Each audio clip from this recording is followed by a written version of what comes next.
So this is the Sony Ericsson Xperia Play, the latest addition to the Xperia family for Sony Ericsson. It's unique because it's the first Sony PlayStation certified device. What we mean by PlayStation certified is that it has the authorization and properties of having a smartphone encompassed into an amazing D-pad style display right there for you. Okay, you've also got the triggers on the top as well, which really add to the gaming experience.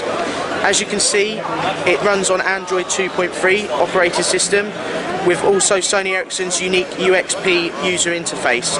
So what we've been able to do is encompass some fantastic extras into the user interface. So as you can see, we've got 5 home screens by going through each one like that.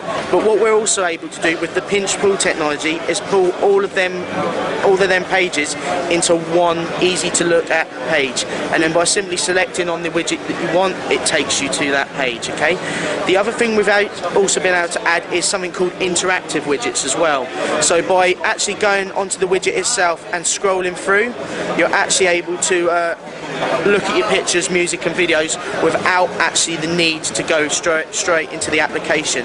Another thing we've been able to add is the ability to play your music player directly from the widget as well. So as you can see, the music's now playing.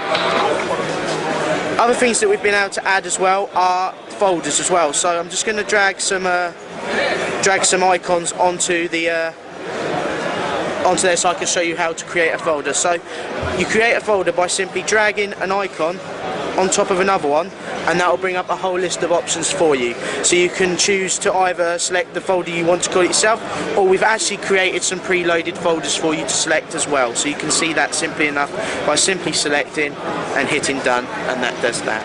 Okay. Fantastic thing that we've been able to add to the Sony Ericsson Xperia Play is some of the cool accessories. So as you can see here, we've got the DK300 multimedia dock, and I'll show you what that actually does. So as you can see, you've got the preloaded things. If you click it on, it then brings up another unique user interface like that. So you can have it as a whole multimedia thing. So you've got it as a clock at the moment, essentially sitting on your side. You can set the alarm if you want, so you can have an alarm. The feature that I really like is the slideshow. You can have this as a digital photo frame if you want. By simply selecting there, you can have your best photos just running through the day. So you can see that. You can also have your music player operating from it. So if you have some speaker docks set to it as well, you've got your music, which you can simply just select and play, and scroll through the tracks as and how you want to as well. And then of course, you can have your main home screen again as well. So you've got that. The camera comes complimentary. The phone comes complimentary with a 5 megapixel camera with an LED flash. The video recording films at 480p, so it's not quite 720p HD video recording, but you're still going to get a fantastic user experience from the camera as well. So when you want to play a game, you can download games from Android Marketplace and get. In this case, we show you a few games that are optimized for this device to using the front keys or the 2 joysticks, and on the back we have 2 shoulder keys. One game which is really nice to see is a FIFA, because you can, because this game you can actually play against other people. So 2-3 people play together, 2 people play together, and I need to run it for a moment to launch. Very nice, we have a 2 stereo speaker on the bottom, so when you hold it like this, you get a good sound effect. And if you use headset, also it's on the bottom, so it doesn't disturb you. Many phones have a speaker here and you don't hear. So now the game is starting. When during the game the phone is ringing or a mail coming, you just pause the game and you can come back later. So kick off, and the classic, start the match, and we can go in a moment. So it's a very nice graphic, 60 frames per second. We have a 4-inch screen, and now we start the game. You can see I'm the player with the red triangle, and I can move my player using this touchpad, or I can use the 4-way. There are many functions for running using the back keys, or for jumping, or for passing to another player. So here I show you, I try to catch up the ball, and yeah, that's a bit difficult. I shouldn't talk same time. So you can see it's very smooth graphics, 3D images, and very fast. Fighting game, and it's really nice to see also the controls using the hardware keys. Much better feedback than if you use on the touch screen. So let's start. Sound is okay. No tutorial, and go directly to the game. Play and arcade. I hope I can have some good move for you.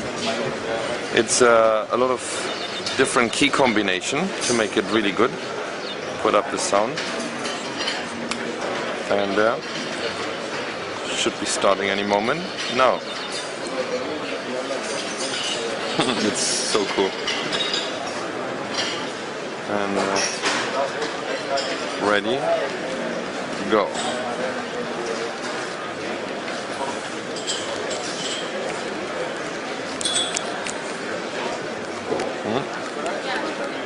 There's some special move, and I try to. I'm so bad. Oh, this is a good one, huh? And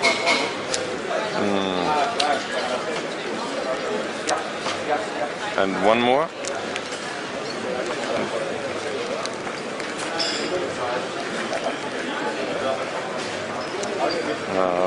Come on. Don't do that.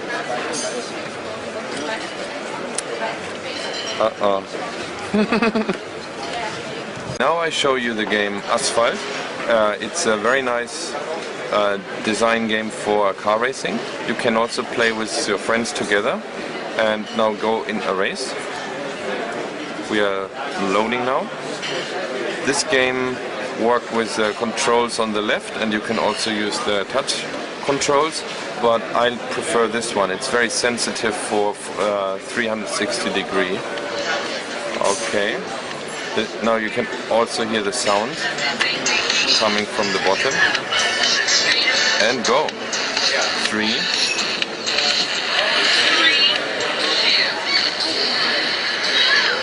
Okay. You see, now I can use this one for speeding. I can maneuver. I can have additional speed from the back. Oops. And I can change the view. So this is, I prefer to drive like this. And you can also brake and go in the curve. Let's have a look at this. And slide over. Yeah. So this is a very nice game to play with your friends.